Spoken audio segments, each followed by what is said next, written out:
자, 114쪽에 잠깐만.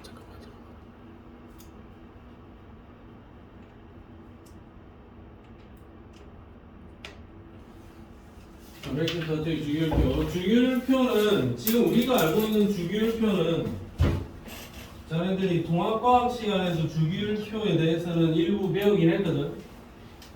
일부 배웠는데 이제 뭐 거기에 내용을 조금 덧붙여서 몇 가지 이야기들 더 나옵니다. 통합과학 시간에 배웠던 주기율표의 주기, 조, 공유결합, 이온결합의 개념에 약간의 내용이 더 붙어 있는 거야. 그러니까 주기율표를 연구했던 사람, 데베라이너, 세쌍원소설. 다른 학교에서는 시험에 나온 적이 없고 동명고등학교에서만 이 사람 이름 쓰는 거 몇 번 나온 적이 있어요. 지금까지 중앙고와 명신고에서는 나온 적은 없습니다. 데베라이너는 어쨌든 성질이 비슷한 아이들끼리 묶어봤을 때 이런 성질을 가지는 아이들이 3명이 있고 이런 성질을 가진 아이들도 3개가 있고 당시까지 밝혀진 원소들을 기준으로 생각을 해봤을 때 성질이 비슷한 아이들이 한 3개씩 묶음이 되더라.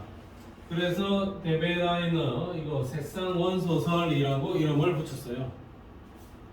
그 다음에 세쌍원소설로 나눠보니 이 아이들 성질이 비슷한 아이들끼리 나열을 했을 때 얘의 원자량이 10이고 얘의 원자량이 혹시 30이라면 얘는 이 둘의 평균값이 한 20 정도 되더라. 그 정도까지 밝힌 거고 결국에는 화학적 성질이 비슷한 아이들끼리는 뭔가 원자량 순으로 나열을 했을 때 성질이 비슷한 아이들이 대체로 나타나더라. 그 정도 이야기하고 있습니다. 자, 원자량은 약간의 차이는 있지만 양성자의 개수와 중성자의 개수의 합, 이게 질량수이긴 한데 원자량은 양성자와 중성자의 개수의 합, 그게 원자의 몸무게니까 그걸 기준으로 나열을 했을 때 뭔가 연관성이 나오더라. 그 다음에 세월이 지나서 나온 율렌즈의 옥타브설.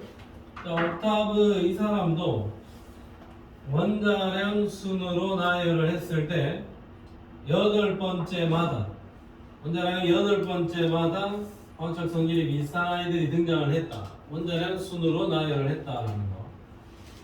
멘델레예프의 주기율표. 멘델레예프도 당시까지 발견되어 있던 토탈 63종의 원소들을 원자량 순으로 나열을 했을 때 뭔가 화학적 성질이 비슷한 아이들이 주기적으로 등장을 하더라. 어쨌든 데베라이너, 율렌즈, 멘델레프까지는 원소들을 나열하는 기준을 원자량을 기준으로 잡은 겁니다. 원자량을 기준으로 잡은 겁니다. 자, 원자량을 기준으로 잡다 보니 멘델레프의 주기율표는 상당히 발전된 주기율표였기는 하나 뭔가 조금은 섭섭한 부분이 있더라. 주기성에서 벗어나는 몇몇 원소가 있었다. 그래서 원자량 순으로 나열을 했을 때는 조금 섭섭하더라.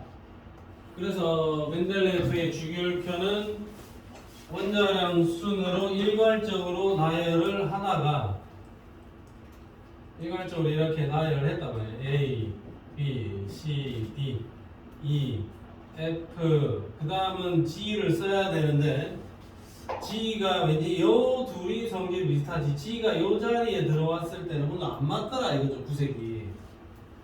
그래서 멘델레프 행위 같은 경우에는 G를 당시에 밝혀져 있던 원소 G는 그냥 뒷자리로 보내버리고 요 자리를 비워놨습니다. 이거는 진짜 요 한마를 여기다 넣기에는 좀 섭섭하다. 비워놓고 일부 몇 칸을 비워놓고 차후에 여기에 들어갈 원소의 성질을 예측을 했어요. 예를 들면 규소 자리를 비워놓고 규소 밑에 있는 아이를 비워놓고 얘를 예카 규소라고 이름을 붙였어요. 예카는 규소 비슷한 놈 이런 뜻이야. 그냥 예카 규소. 예카 규소라고 붙였다고. 이게 규소면 규소 밑에 들어갈 이 자리를 비우고 얘는 예카 규소라고 이름을 붙이고 지금 밝혀지지 않았지만 원자량은 이 정도, 밀도는 이 정도, 산화물의 화학식은 이런 식으로, 녹는 집은 이런 식으로 되는 물질이 있을 것이다 라고 예측을 하고 나서 나중에 여기에 저마늄이 들어갑니다. 실제로 밝혀진 저마늄의 원자량은 72.6, GeO2, 밀도 5.3, 예측된 성질과 거의 유사하긴 하죠. 그래서 멘델레예프의 주기율표는 좀 오류를 수정하기 위해서 많은 노력을 하였으나 근본적으로 원자량 순으로 나열을 했기 때문에 오류는 발생할 수밖에 없다. 자, 모젤리의 주기율표는 원자 번호 순으로 나열을 합니다. 원자 번호 순으로. 원자 번호라는 것은 양성자의 개수를 의미하는 거고 양성자의 개수에 따라서 그대로 나열을 한 거야. 중성자는 떼고. 그러면 우리가 알기로 수소는 1번이고 나트륨은 11번이고 뭐 헬륨은 2번이고 산소는 8번이고 플로린은 9번이고 뭐 이렇게 원자 번호가 지금 정해져 있다고. 그럼 이렇게 정해진 원자 번호는 양성자의 개수다. 수소는 양성자 1개, 나트륨은 11개, 헬륨은 양성자 2개, 플로린은 양성자 9개. 양성자의 개수가 곧 원자 번호가 된 것이다. 그리고 양성자의 개수 순으로 나열을 했더니 멘델레예프 형님이 가졌던 그 약간의 섭섭함이 해결이 되더라 이거야. 그러면 양성자의 개수 순으로 나열을 하는 게 맞지 않나 라는 생각을 해본 겁니다. 자, 그러면 봅시다. 현대의 주기율표는 역시 어떤 순으로 나열을 했는가? 현대의 주기율표는 원자 번호 순으로 나열했습니다. 원자 번호라면 양성자의 개수를 의미합니다. 현대의 주기율표가 이렇게 있으면 현대의 주기율표의 가로줄을 주기라고 부르고 세로줄은 족입니다. 같은 족. 가로줄은 주기, 세로줄은 족. 가로줄은 주기, 세로줄은 족입니다. 그럼 115쪽에 이제 주기율표가 등장을 할 건데, 자, 여기를 보면 수소부터 리나, 칼루, 세프, 인마들이 1족, 2족, 3족, 4족, 12족까지 있고, 그 다음이 13족인데, 고등학생들은 고등학교 교육 과정에서는 여기 3족부터 12족까지는 없다고 생각을 하면 됩니다. 네, 1족, 그 다음에 2족 다음에는 바로 13족이야 그냥. 중간에 쟤들은 없다고 생각을 하고 그냥 이 주기율표를 아예 안 적어놓는 게 맞는 것 같습니다. 이대로 이렇게 갖다 붙이는 거예요. 1족, 2족 다음에 13, 14, 15, 16, 17족, 그 다음에 18족. 그러면 통합과학 시간에는 17족 원소들을 뭐 할로젠이라 부른다. 18족 원소들은 비활성 기체라 부른다. 1족 원소에서 수소를 제외한 나머지 아이들은 알카리 금속이라 부른다. 1족 원소는 최외곽의 전자가 하나입니다. 17족 원소는 최외곽의 전자 7개입니다. 14족 원소는 최외곽의 전자가 4개입니다.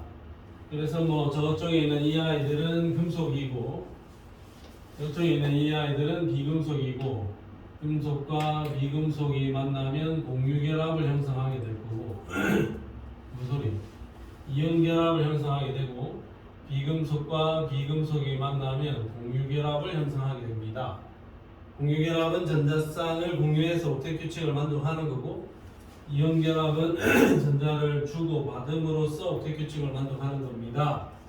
요 정도 이야기까지는 통합과학에 들어있던 거야. 그 이야기가 지금 반복되고 있는 거고 어쨌든 주기율표는 이렇게 생겼습니다. 그러면 여기 있는 아이들 중에서 몇 명만 한번 해보면 플로린 9번, 나트륨 11번, 칼륨 19번입니다. 그럼 이렇게 나와. 플로린은 양성자가 9개지. 네. 그럼 쟤는 전자 몇 개? 아, 전자 9개. 그 전자를 첫 번째 껍데기에 2개, 두 번째 껍질에는 이거. 7개를 채우게 될 거고, 나트륨은 11번이니까 2개, 여덟. 8개, 1개를 채우게 될 거고, 얘는 19번이니까 2개, 여덟. 8개, 여덟. 8개, 1개를 채우게 되겠죠? 네.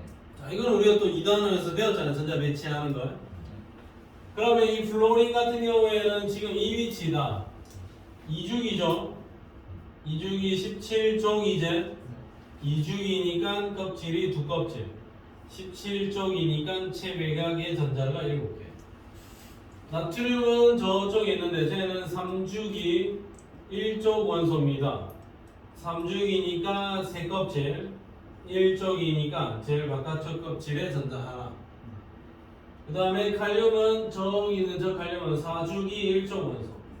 4죽이니까 4껍질. 1쪽이니까 체외곽의 전자 하나입니다. 그러면 얘는 몇 죽입니까? 브로민 4죽이제. 그럼 얘는 전자 배치해보면 4껍질 17쪽이죠. 체외곽의 전자 개수는 7개. 그럼 난 잘 모르겠지만 연놈 탈륨 얘는 몇 주기? 5주기 아닙니다. 6주기면 몇 껍질? 껍데기의 개수는 6개. 그럼 얘는 체외곽의 전자는 3개. 인마는 3주기. 껍질의 개수는 3껍질. 체외곽의 전자는 5개. 이렇게 볼 수가 있는 거겠죠. 그럼 주기율표를 쳐다보면 얘가 몇 껍질이고 체외곽의 전자가 몇 개인지를 즉시 파악할 수가 있겠네요. 명신고 화학 선생님은 훌륭한 선생님입니다. 물론 중앙고 화학 선생님은 더 훌륭한 선생님입니다. 명신고 화학 선생님은 시험 칠 때 주기율표를 준다. 주기율표를 한 장 인쇄해서 줍니다. 주기율표를 보면서 시험을 치면 돼요. 그냥 명신고는 줬다. 중앙고는 주기율표를 주진 않아요. 주기율표를 주진 않지만 주기율표와 관련된 내용을 알아야 되면 정보를 제시를 해 줄 겁니다. 외워서 풀어야 되는 건 아닌데 그래도 20번까지는 순서대로 정확하게 어느 위치에 누군지를 정확하게 기억을 하자라는 거죠. 알겠니, 세찬아? 그냥 화학 좀 하자. 네. 모르겠어. 화학 좀 하자. 화학 1등은 몇 명이고? 2명. 좀 강자가 있나, 강자? 누구? 어? 아, 그냥 절대 강자야. 그 다음. 아, 또 있어? 그럼 뺏겼네, 두 자리.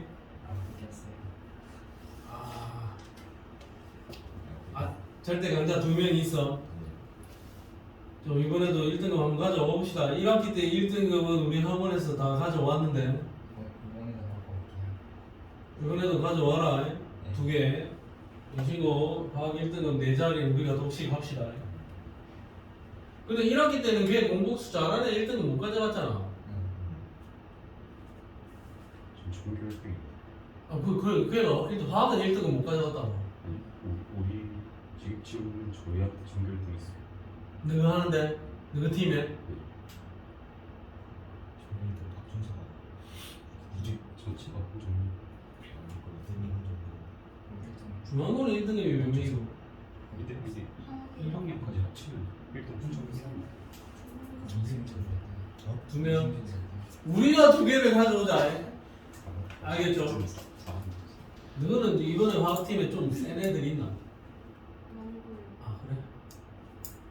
이번에 많아. 1학기 때 화학 있었나? 아 그럼 화학 듣는 애들 이번에 다 듣네? 그럼 우리가 가져오면 되겠네. 나은이하고 서아가 하나씩 가져오면 되겠습니다. 뭐 도전해보는 거죠. 자, 무슨 소리? 겨우 3등급이라도 가져오면 다행이구만. 이런 생각하지 말고 1등을 바라고 공부를 한번 해보세요. 자, 원소를 전자를 배치를 해보면 결국에는 원자과 전자의 수가 주기적으로 변합니다. 그래서 원자과 전자의 수가 같으면 화학적 성질이 비슷한데 원자과 전자의 수가 주기적으로 나타나니까 화학적 성질이 비슷한 아이들이 주기적으로 등장을 하겠죠? 성질이 비슷한 아이들이 주기적으로 등장한다. 그게 주기율이라는 단어의 정의야. 화학적 성질이 비슷한 아이들이 주기적으로 나타난다. 그 말이 주기율이고 그 화학적 성질이 비슷한 아이들이 주기적으로 나타나는 거를 그 표로 만들어 놓은 게 주기율표입니다. 그러면 같은 조 원소들은 원자과 전자의 수가 같고 같은 주기 원소들은 전자 껍질의 수가 같더라. 이걸 일단 기억을 하자. 이게 별거 아니지만 별거 아닌 저 내용을 몰라서 한 문제를 날려 먹을 수도 있습니다. 잘 기억을 해주면 됩니다. 서아씨 알겠습니까? 청년은 문제 열심히 풀고 있나요? 제일 잘 우리 근수축을 배웠나? 항상 배웠나? 오케이 열심히 푸세요. 방어작용 다음 시간에 배우면 마음 되겠네요. 자 1쪽부터 2쪽, 13쪽, 18쪽인데 원자과 전자의 수가 1, 2, 3, 4, 5, 6, 7 빵이라고 적혀있다고. 18쪽 원소는 원자과 전자의 개수를 0개로 칩니다. 이거 기억을 하고 헬륨은 2번 첫 번째 껍질에만 2개, 네온은 10번 첫 번째 2개, 두 번째 8개, 아르곤은 18번 2개, 8개, 8개씩 채워져 있는데 이 18쪽 원소들 같은 경우에는 자신이 가지고 있는 가장 바깥쪽 껍질에 전자가 꽉꽉 차 있어요. 그래서 얘들은 반응성이 없습니다. 그러니까 원자과 전자라는 표현의 기본적인 정의가 첫 번째 조건이 가장 바깥 껍질의 전자를 의미하는 거고 그 다음에 반응에 참여할 수 있는 전자를 원자과 전자라고 표현한다고. 가장 바깥쪽 껍질에 있으면서 화학 결합에 참여하는 전자를 원자과 전자가 하는데 18쪽 원소들은 원자과 전자가 없습니다. 0개입니다. 이렇게 표기를 하세요. 나머지는 족의 숫자와 동일하고 여기에다가 하나 더 덤으로 적어 놓으면 전자를 배치했을 때의 홀 전자 수, 어떤 하나의 오비탈에 독방을 차지하고 있는 전자, 원자과 전자의 수랑 홀 전자 수는 나중에 문제를 푸는 과정에서 반복적으로 계속 활용을 좀 해야 돼요. 홀 전자 수는 독방 차지하고 있는 전자 1, 빵, 1, 2, 3, 2, 1, 빵. 이것도 같이 기억을 해두세요. 원자과 전자의 개수는 1, 2, 3, 4, 5, 6, 7, 빵. 홀 전자 수는 1, 빵, 1, 2, 3, 2, 1, 빵. 이렇게 기억을 해야 됩니다.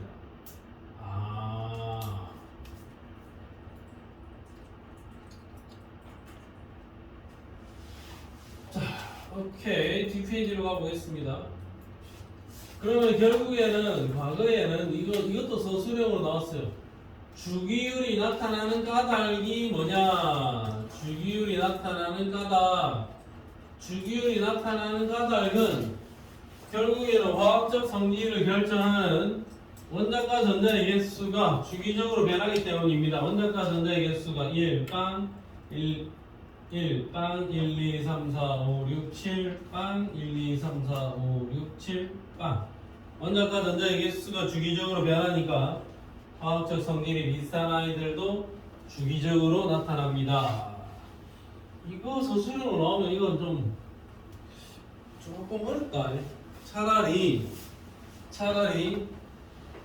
어떤 계산 문제가 오히려 더 편하지. 저는 디테일한 정의를 쓰는 게 쉽지가 않긴 않더라고. 자, 오케이. 자, 다음. 주기율표를 보면 주기율표의 왼쪽과 가운데에는 주로 금속이 있고 주기율표의 오른쪽에는 비금속이 있고 금속과 비금속 사이에 낀겨 있는 이 아이들이 준금속입니다. 금속의 성질과 비금속의 중간 정도의 성질 또는 금속과 비금속의 성질을 모두 갖고 있는 준금속. 자, 금속은 주기율표의 가운데하고 왼쪽입니다.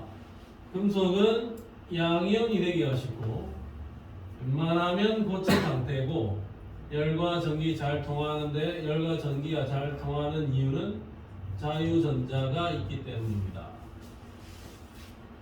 비금속은 음이온이 되기 쉽습니다. 물론 18쪽 원소는 음이온, 양이온 아무 이온도 되지 않습니다.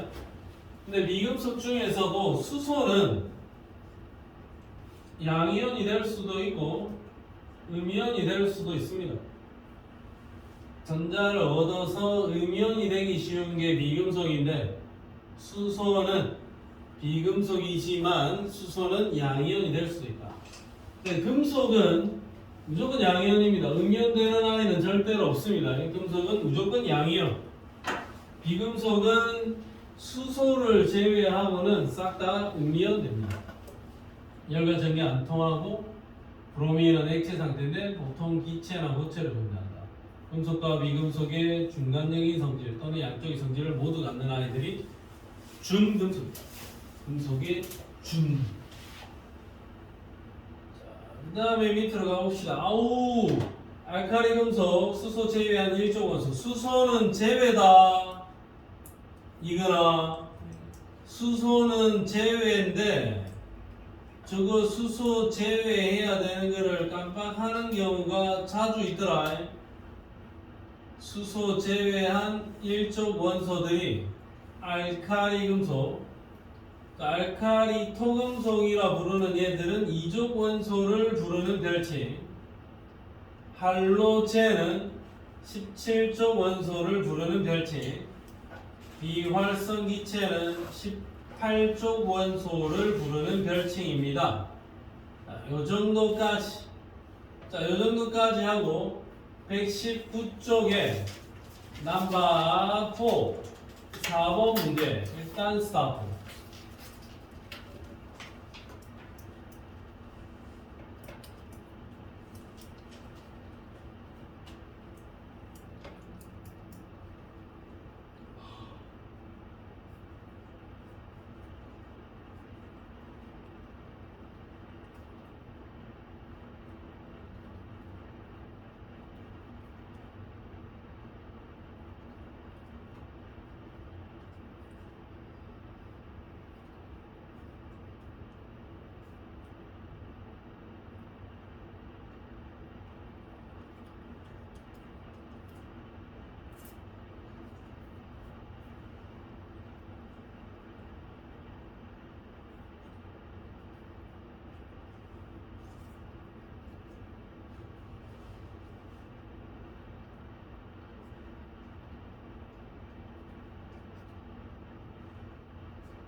서하 담론이 4번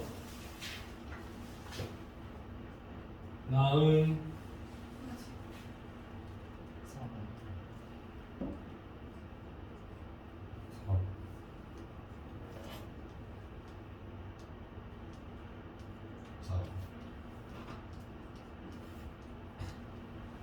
나은이 아직 안 나왔니? 아 괜찮습니다. 자, 일단은 한번 써보자고. 나는 이렇게 풀겠습니다. A는 전자 두 개를 잃었죠. 잃고 나서 이렇게 된 거야. 잃고 나서 2, 8이 된 겁니다. 그럼 원래 A는 2, 8, 2였네. B는 전자를 하나 얻어서 2, 8이 된 거니까 원래 B는 2, 7이게 돼. 자, C는 전자 두 개를 잃고 나서 2, 8, 8이 된 거니까 원래 C는 2, 8, 8, 2. 자, D는 전자를 두 개 얻어서 2, 8, 8이 된 거니까 원래 D는 2, 8, 6이게 돼요. 지훈이랑 4번 아이가 혹시? 네, 기대적으로. 자, 그러면 B는 3죽이다. 아니네. B는 두 개의 껍질밖에 없지. 그래서 B는 2주기 원소입니다. 기억 틀렸고. A와 C는 같은 종이냐? 원자과 전자만 보면 되는 거죠. A와 C는 둘 다 원자과 전자가 두 개니까 같은 족, 2족 원소입니다. 자, A와 D는 같은 주기냐? 같은 주기면 껍질을 보면 되지. A는 몇 껍질? 세 껍질. D는 둘 다 세 껍질이니까 같은 주기 원소 맞습니다. 뭐 디테일하게 이걸 1s2, 2s2, 2pu 막 이렇게 적어 나가도 되지만 간결하게 그냥 이 정도 문제는 이렇게 풀어도 괜찮습니다. 알겠니? 이근식. 자, 뒷페이지로 시험에 자주 나올 수 있는 패턴의 문제는 내가 출제자라면 나는 5번 문제 같은 게 땡깁니다. 5번. 자, 5번 문제 스타트.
나왔냐 이근아?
나왔니?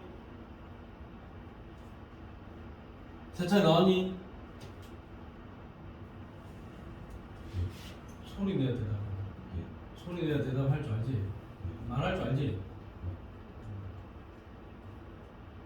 나왔니? 이태양 나왔니? 서아 잘 모르는 게 당연합니다. 몇 번? 4번. 세찬 4번 1번 4번 1번은 완전 반대판이에요. 다음 3번 이근이는 2번으로 할까? 이근이니까 이렇게 니는 5번으로 하는 자 보겠습니다. 이런 유형의 문제를 앞으로 자주 만나게 될 거야. 이런 유형의 문제를 자주 만나게 되면 나는 꼭 표를 그려서 처리하라. 표를 그려서 처리하라. 이성주기니까 자네들이 주기율표를 시험지 옆에 여백에다가 표를 그냥 딱 그리면 됩니다. 4, 4, 4, 4. 이걸 반드시 그려라. 반드시 그려라. 앞으로 이런 유형의 문제를 만나면. 그 다음에 자네들이 또 이해를 해야 되는 게 뭐냐면 그리는 게 훨씬 빠릅니다. 주기율표가 이렇게 있으면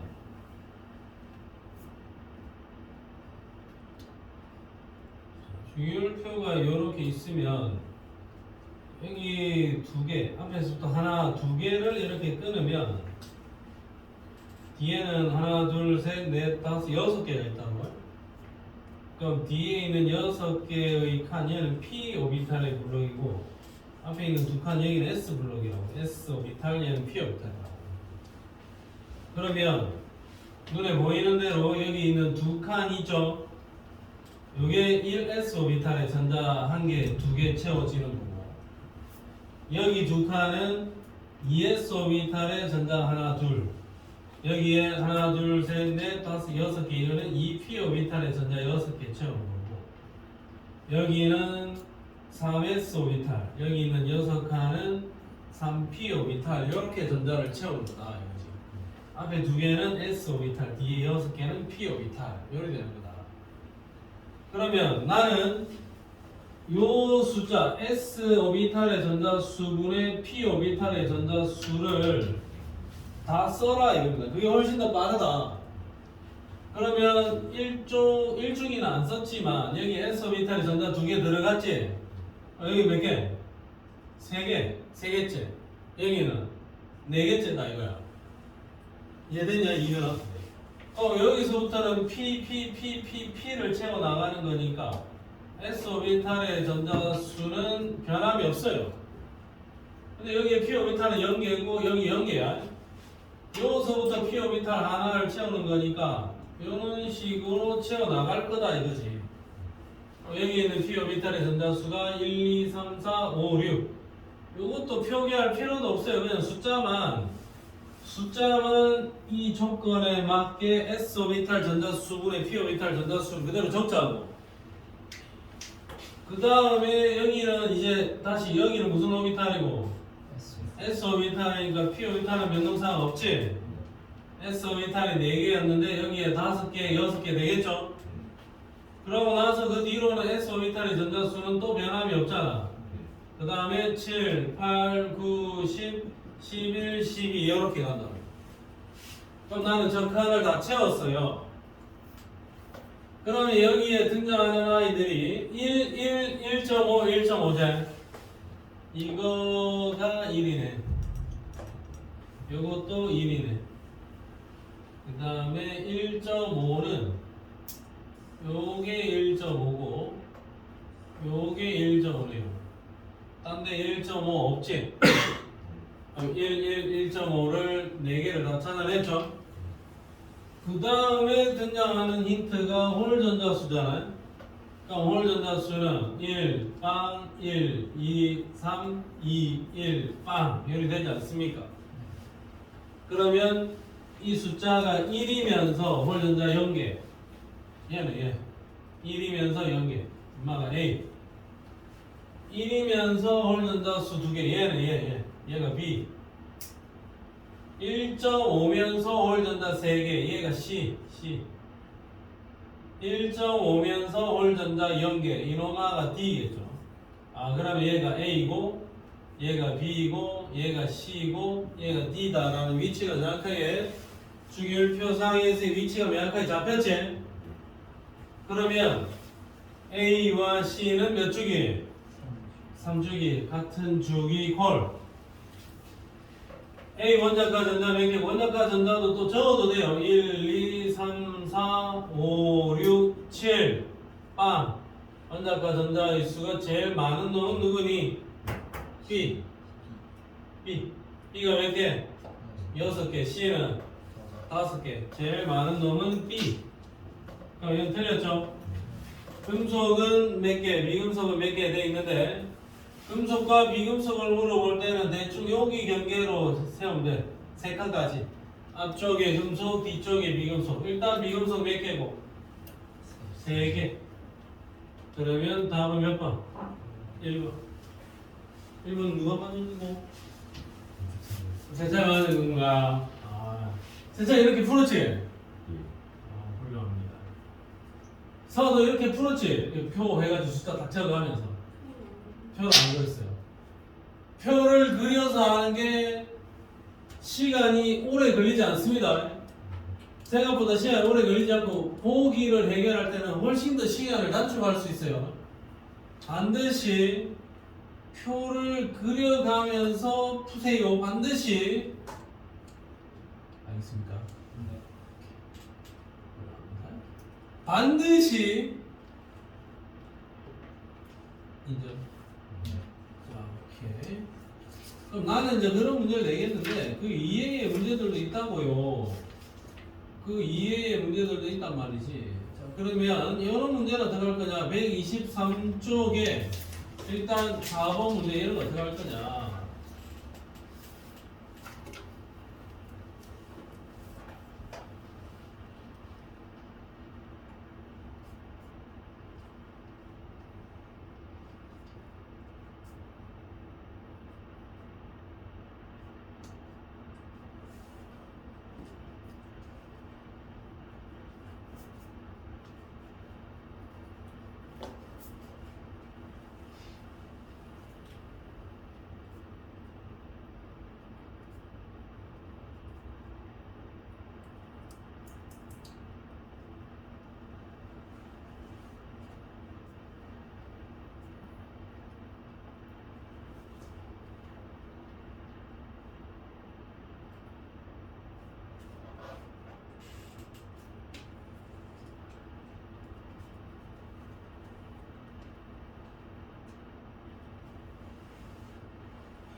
나냐?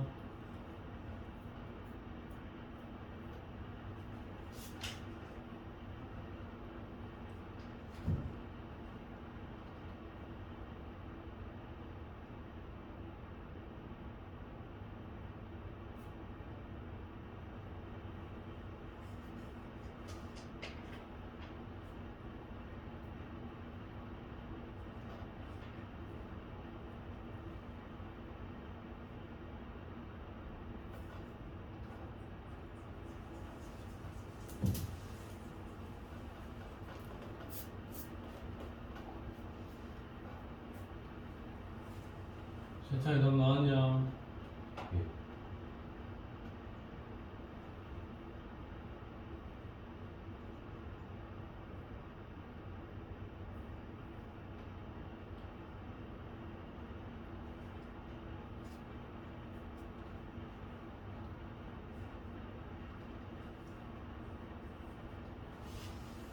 나오냐? 나은이 나오냐? 아우 나은이 왜 자꾸 안 나와? 아 괜찮습니다. 조금 건 아니고 약간 푸시. 사 나오냐? 6번. 아 무슨 6번. 나은이 정번. 세찬이 2번. 응? 2번. 2번. 이케이 4번. 다음 나야합니다. 이은 응? 2번 두 표. 나중에를 의거하여 2번으로 가겠습니다. 자, 이것도 한번 잘 생각을 해보세요. 2, 3중이제.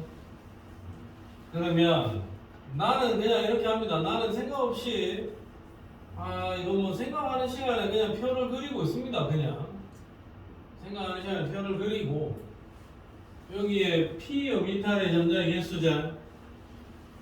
P 오비탈의 전자의 개수를 그냥 씁니다. P 오비탈까지 안 채워졌죠? P 오비탈의 전자의 개수 하나, 둘, 셋, 넷, 다섯, 여섯이죠? 여기서부터 P 오비탈의 전자의 개수가 7, 8, 9, 10, 11, 12, 열이 되는 거죠. 그 다음에 홀 전자수는 어때요? 똑같아야 되잖아. 그럼 1, 빵, 1, 2, 3, 2, 1, 빵.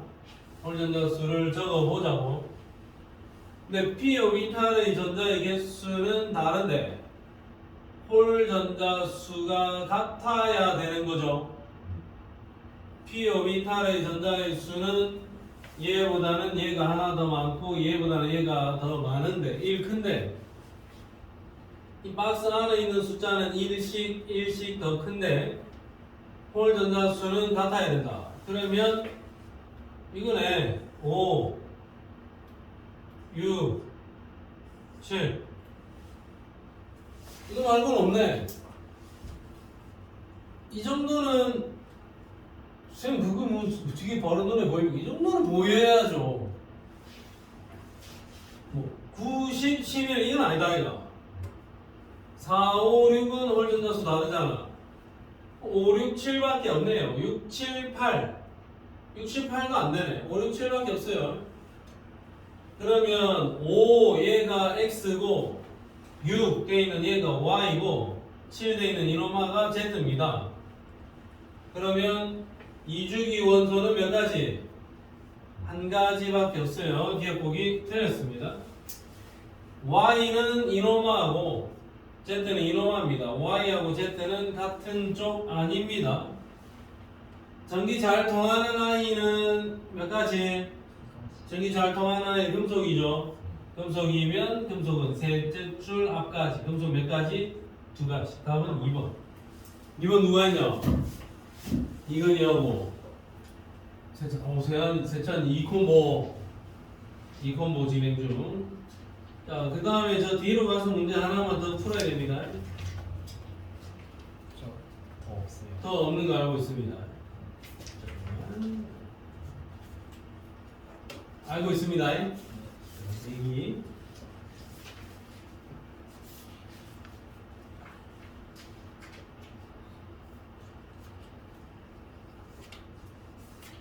아니 못 쓰겠네. 풀어야 되나?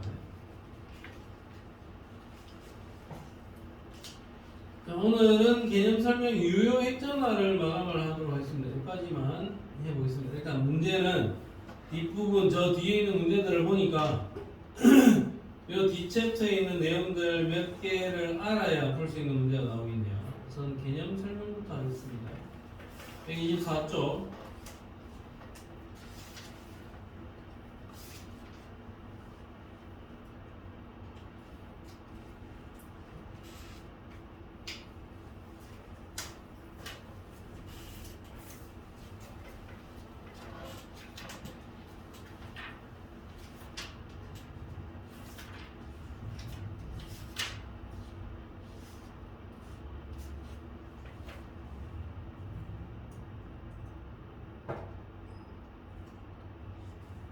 자, 124쪽으로 오세요. 유효 핵전화 이야기를 좀 해줍니다.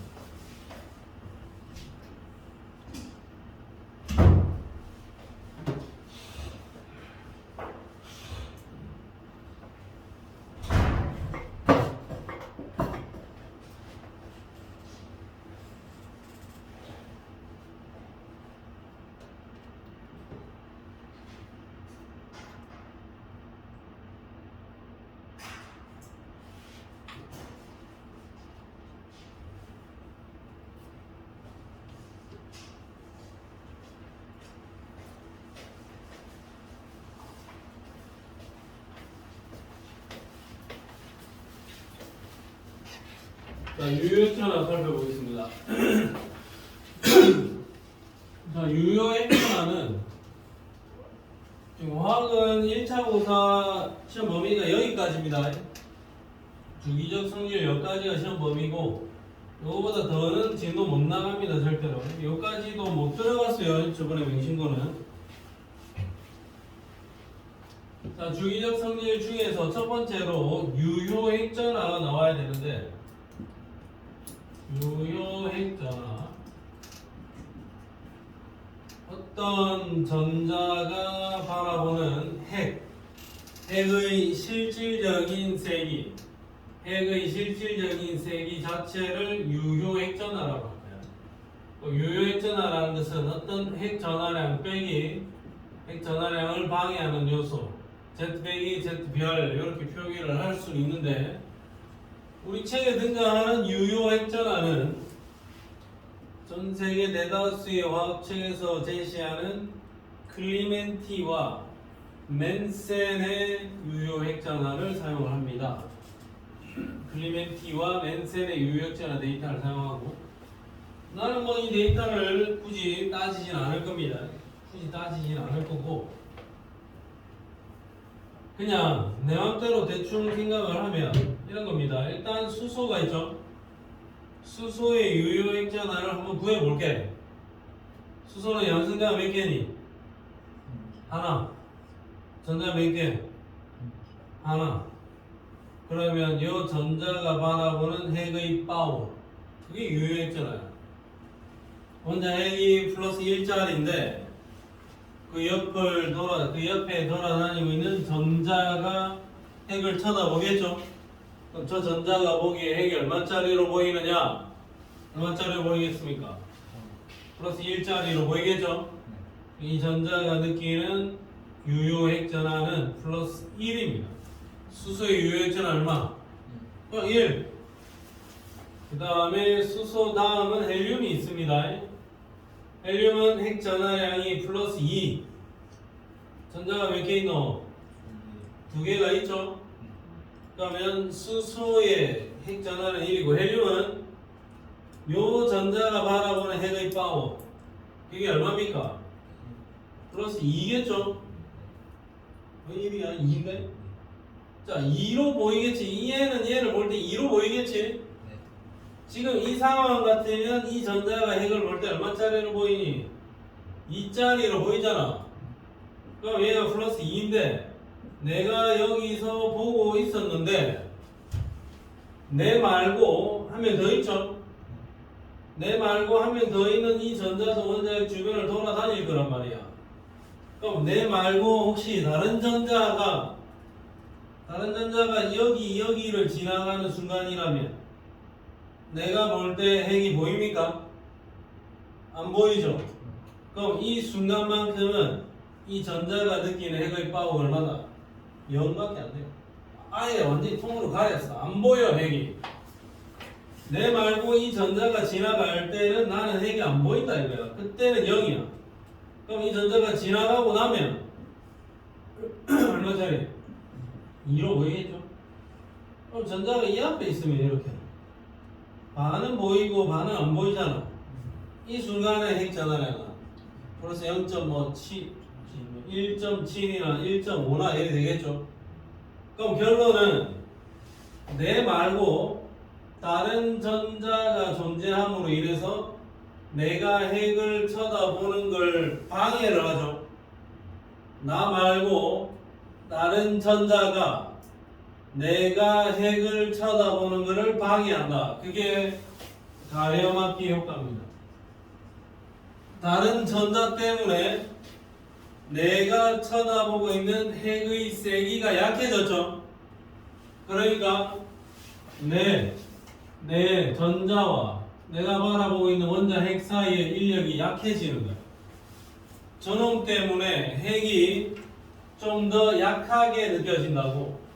그러면 나는 내 맘대로 나 이외에 다른 전자 하나가 까내리는 핵 전하량을 나는 0.2라고 보겠습니다.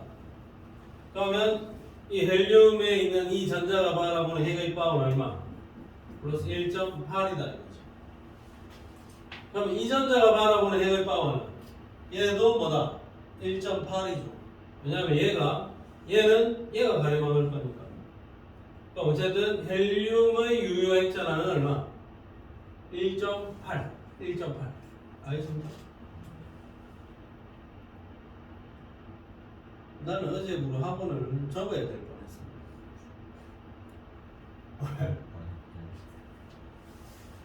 한번 배워야 될 뻔했어. 어제 고기 먹다가 혓바닥을 씹어가지고 혀가 잘리는 줄 알았어요. 진짜. 도저히 장난 아니야. 헬륨의 유효 핵전화는 얼마? 1.8이다. 자, 그 다음에 리튬의 핵전화량은 얼마니? 플러스 3이지. 그 다음에 여기 전자 두 놈이 있잖아요. 여기 전자 하나 있잖아. 그러면 얘가 바라볼 때 핵의 파워가 얼마로 보이겠니? 3으로 보이겠죠. 3 맞나? 기준타 3이지. 그럼 얘는? 아니지. 이게 3인데 저 멀리 있는 놈도 3으로 보인다고? 저 멀리 가 있으면 핵의 파워가 어떻겠냐? 약해지겠죠? 여기 모닥불이 하나 있는데 이게 모닥불, 이게 장작을 불을 뗐단 말이야. 그럼 가까이 있는 서한은 어떻겠니? 뜨겁게 느끼겠죠? 멀리 있는 내가 볼 때는 차갑게 하겠습니까만은 내가 보기엔 덜 뜨겁겠죠? 그러면 여기 장작은 아무런 변화가 없는데 서한은 세게 느끼고 나는 약하게 느낄 거란 말이야. 그럼 나는 내 맘대로 얘가 3이지. 그럼 요 전자가 느끼는 건 딱 절반, 반도가리 1.5로 보다 이거죠. 내 맘이다. 근데 전자가 몇 놈이 가려먹냐? 두 놈이 가려먹으니까 계단 얼마? 0.2씩 까. 그럼 얼마 까야 돼요? 0.4를 까면 리튬의 유효액자는 1.1. 인정? 그 다음 하나만 더 해보자. 베릴륨은 핵전자량이 얼마? 4죠? 전자 두 개 있지? 여기 전자 있지? 얘가 말하면 핵의 파워 기준타 얼마고? 플러스 2 기준타에 깔아 0.6을 까면 얘는 얼마? 1.4의 유효액자가 되겠죠. 됐습니까? 그러면 이제 요까지만 하고 더하면 오류가 생기니까 요까지만 하고 결론 내리겠습니다. 자, 요놈보다는 요놈의 유효액자는 어때? 같은 줄기 내에서는 원자 번호가 커질수록 유효액자는 어떤 놈? 자, 임마 얘는 1이고 얘는 1.8인데 얘는 1.1이고 얘는 1.4인데 같은 줄기에서 오른쪽으로 갈수록 유효액자는 증가합니다. 같은 쪽에서 밑으로 내려가면 유효액자는 커집니다. 얘는 수소는 1이고 리튬은 1.1이었지. 유효액자는 증가하는데 나는 굳이 강조를 해두고 싶다. 약간 증가한다라는 것을 강조를 해두고 싶다. 우리 책에 제시되어 있는 클리멘티 맨센의 유효액자나와 내가 이야기하는 이 유효액자는 데이터 값 자체가 조금 다릅니다. 데이터 값 자체가 조금 다릅니다. 오케이. 자, 어쨌든 가레마키 효과를 고려해서 전자가 느끼는 실질적인 핵의 파워, 그거를 유효핵전화라고 부를 겁니다. 설명을 굉장히 길게 했는데 일단 결론은 이래요. 같은 줄기에서는 결론 내렸지. 원자 번호가 커질수록 유효핵전화 어떻게 된다고? 유효핵전화 증가합니다. 같은 쪽에서는 원자 번호가 커질수록 유효핵전화는 증가합니다. 근데 나는 굳이 약간을 강조를 해보고 싶다. 나는 내 개인적인 취향입니다. 보니까 약간은 아닌 것 같은데 좀 제법 증가하는 것 같은데 맞습니다. 제법 증가합니다.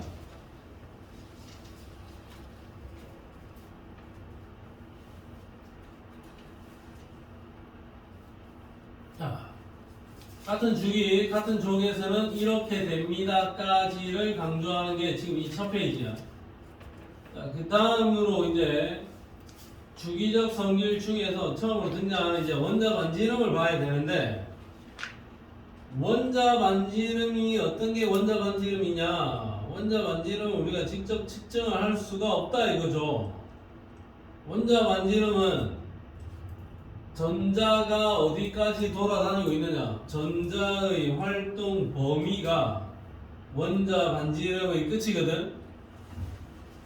지금 현재 관측 기술로는 전자가 보이지를 않아요. 전자가 보이질 않고 우리가 지금 볼 수 있는 거는 원자 핵을 볼 수가 있어. 원자 핵을. 그러면 원자 핵을 찍는 겁니다. 내가 대학교 다닐 때 알바를 했는데 X선 분석실에서 알바를 했습니다. X선 분석실이고 그게 장비가 2천만 원이란다. 20억짜리 X선 분석기를 오퍼레이션 하는 알바를 했는데 시급 3,200원. 시급 3,200원. 그 당시 편의점에서 일하는 알바 학생들의 시급이 1,400원이었어요.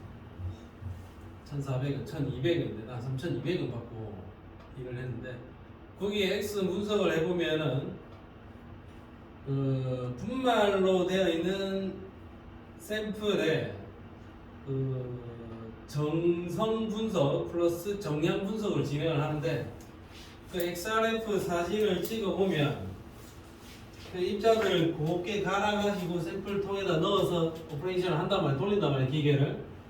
그러면 그 샘플이 있는 공간에 X선이 딱 지나간다고. X선 막 쏜다고. X선이 지나가다 보면 가다가 원자 핵한테 걸리면 부딪히는 원자 핵의 자리에 X선 다다다다 찍히는 점이 이렇게 다다다다 찍힌다고.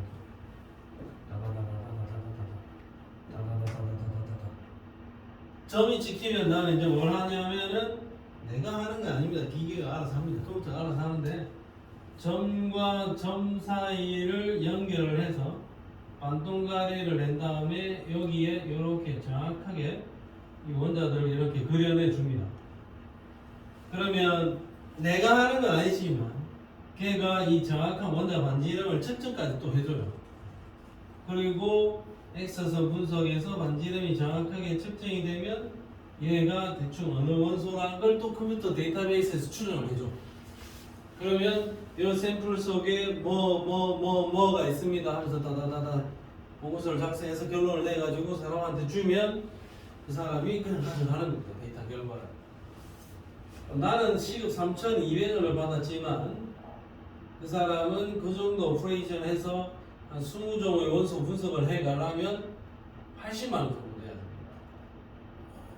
80만 원 되면 내가 4시간 동안 작업하면 실험 완료가 되니까 그 기계를 소유한 사람은 79만 원을 버는 거예요. 나는 13,000원 정도를 벌어.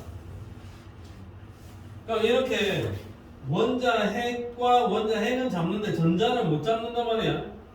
그러면 원자 핵을 잡고 원자 핵을 잡은 다음에 그 사이의 거리, 그 절반, 이걸 원자 반지름이라고 했다. 딴 건 못 잡는다. 여기 원자 핵이 보이네요. 원자 핵이 보이네요. 또 원자 핵 간 거리의 절반, 이만큼을 원자 반지름이라고 추정하겠습니다. 그게 원자 반지름이야.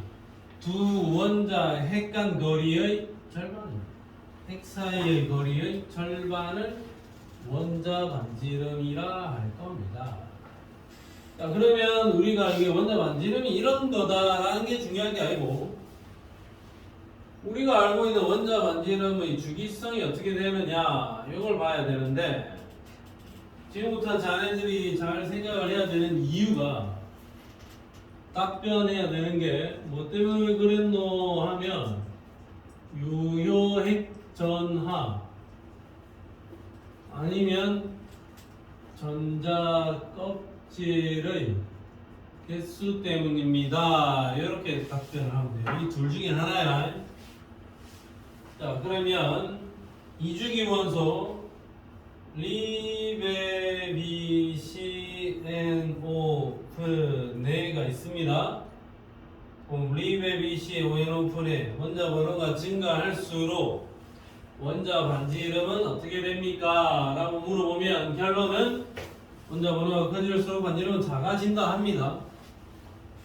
자, 그러면 자네들이 생각을 해야 되는 건 뭐냐면 원자 반지 이름을 결정할 수 있는 변수는 전자의 껍질의 개수와 유효 핵전하라는 변수가 있습니다.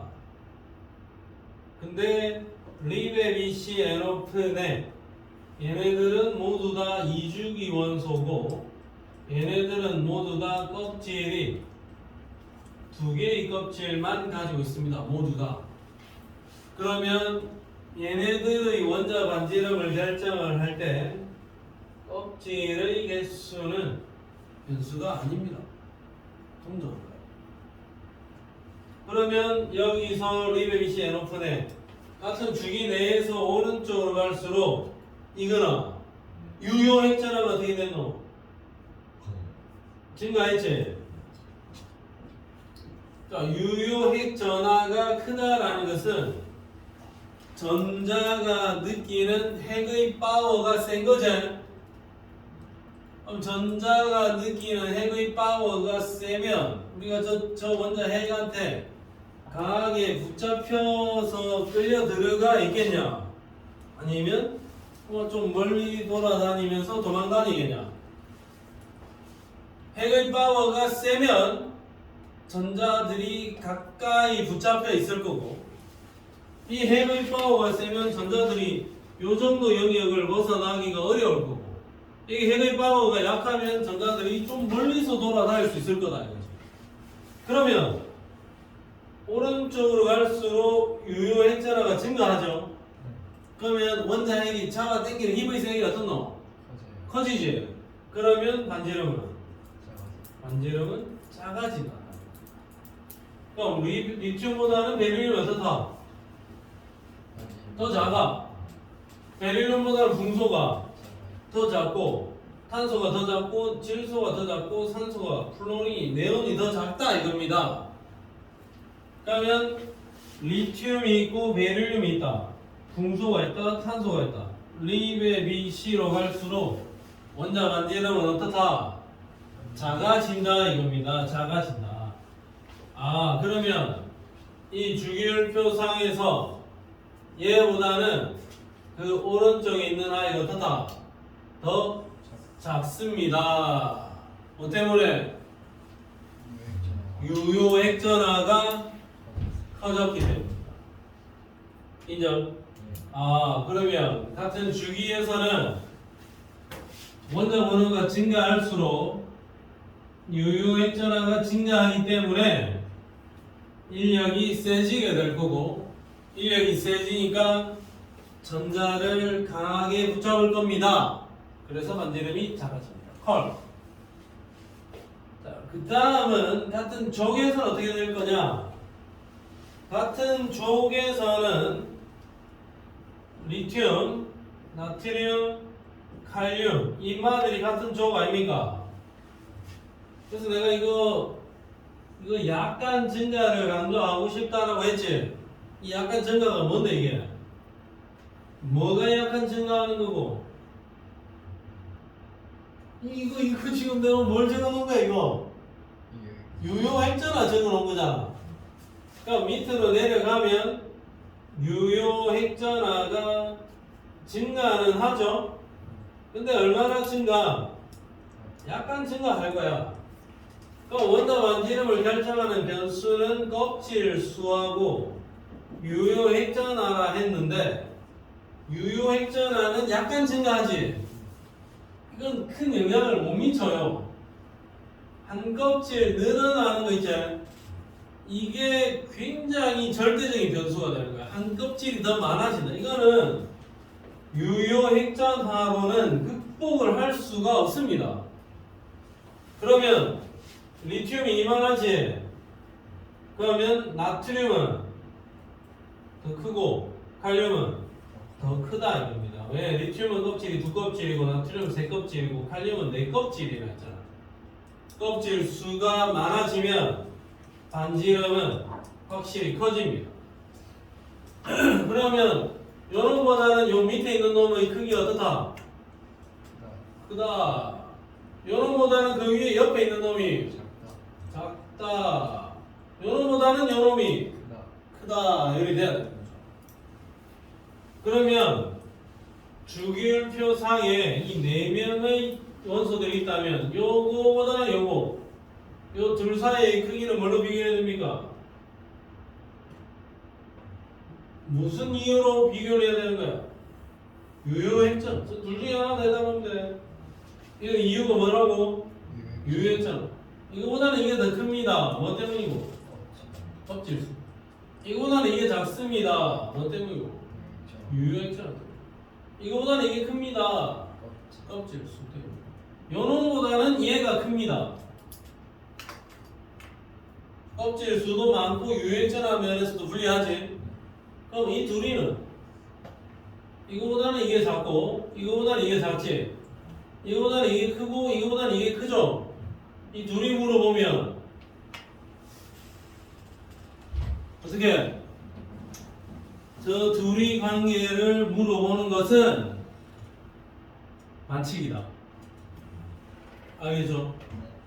그럼 물어보면 선생님 이거는 반칙입니다 라고 이야기를 하고 시험 거부를 했어요. 왜냐? 저 두 개의 크기 관계는 우리가 실제 주어져 있는 어떤 데이터를 보지 않는 이상 알 수가 없어요. 아니 지금 우리가 시험 공부를 하는 이유는 공부를 하는 거는 경향성을 이해를 하고 파악하기 위해서 보는 거잖아. 나머지 아이들은 정확한 경향성과 이유가 있어요. 저 둘의 관계는 실제 네이버 검색해서 얘네들의 반지름을 찾아봐야 알 수 있습니다. 나는 모르겠다. 안 나올 겁니다. 그러면 우리가 아는 주기율표에서 제일 쪼매난 애가 누구다? 위로 갈수록 작잖아. 오른쪽 갈수록 작지. 오른쪽으로 갈수록 얘가 제일 쪼매네. 누구니? 헬륨. 제일 큰 놈은 여기 갈수록 커지지. 여기 갈수록 커지죠. 제일 큰 놈은 얘야. 갈륨 아닙니다. 115조.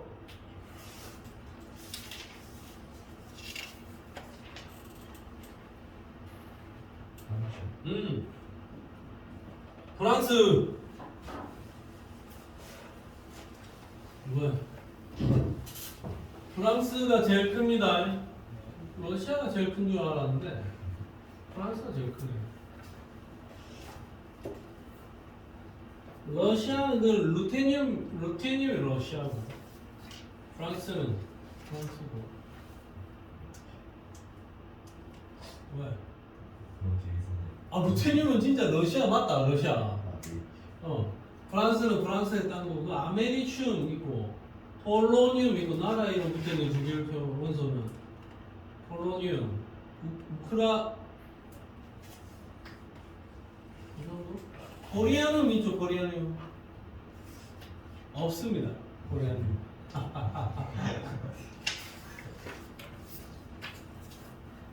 코리아늄 없습니다. 내가 옛날 대학교 1학년 때 내가 새로운 원소를 하나 개발하면 아리움이라고 하나 붙여줄 거라고 내가 친구한테 약속을 했습니다. 아름이었거든. 아름. 그래서 내가 아리움을 하나 지어줄게 라고 했던 기억이 있네요. 한 25년 전에. 까친 거죠. 이렇게. 더는 진도를 못 나갑니다. 문제 하나만 체크를 해보겠습니다. 자, 그러면 일단은 이런 문제는 어떻게 할까? 1번, 내가 아까 어떤 문제 풀리려고 계획을 했까? 너 이현아, 네. 제일 마지막 페이지가 몇 페이지고? 133쪽이요. 133쪽에 6번 문제, 이걸 풀릴 겁니다. 1336, 스타트. 안 된다.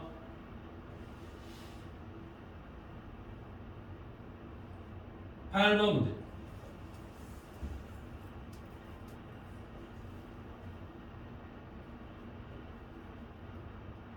이렇게 안 된다.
나은아 2번 서하야 2번 쇠찬아 잘 풀었어요. 아니 몇 번?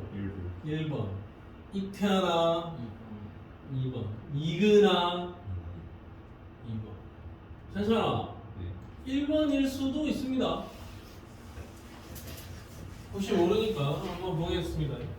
지금 A 이과 양형이 지금 2, 8이제 나는 그냥 한번 써보거든. 그냥 A는 그러면 2, 8, 2네요. 1번 아니네. 자, B는 전자 하나를 얻어서 2, 8이 된 거죠. 그러니까 원래 B는 2, 7이네요. B의 원자과 전자는 몇 개? 7개 틀.